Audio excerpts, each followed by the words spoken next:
Bonjour, je m'appelle André, je suis instructeur Swiss Paddle de stand-up paddle et dans cette capsule, je vais vous expliquer quels vont être vos premiers pas sur l'eau en stand-up paddle.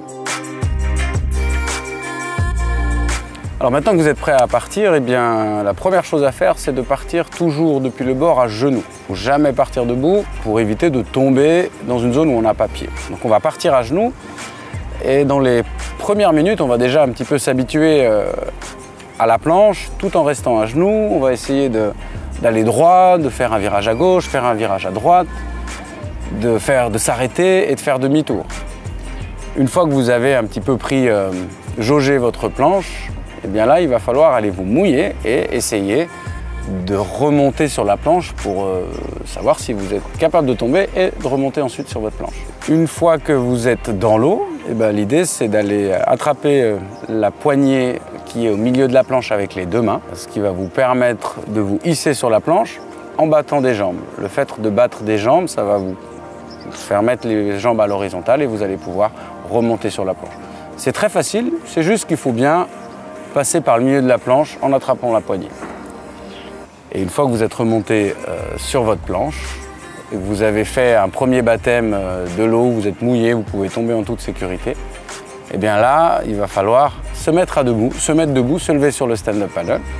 Donc pour ça, au début, on se met à quatre pattes dans un premier temps. On va mettre un pied à la place d'un des deux genoux, le deuxième pied à la place de l'autre genou. On va se retrouver à quatre pattes pendant l'espace de quelques secondes.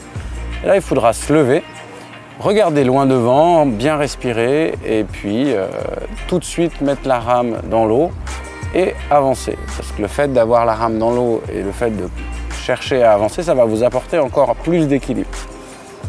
Et puis vous allez, une fois que vous êtes debout, faire de nouveau la même chose, essayer d'aller un petit peu droite, vous orienter à gauche, à droite, s'arrêter.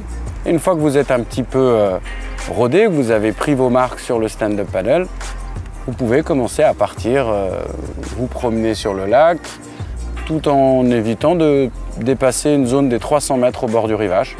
Vous savez que dans cette zone-là, vous êtes à l'abri des bateaux. Les bateaux naviguent à moins de 300 mètres du rivage à une vitesse réduite. Alors voilà, maintenant que vous avez fait vos premiers pas en stand-up paddle debout sur le lac, je conseille, si vous aimez ce sport-là, je vous conseille de prendre un cours juste au moins une fois pour apprendre les bonnes règles de sécurité, les bons mouvements et être aussi capable de faire découvrir ce sport à d'autres amis et de pouvoir les accompagner en toute sécurité.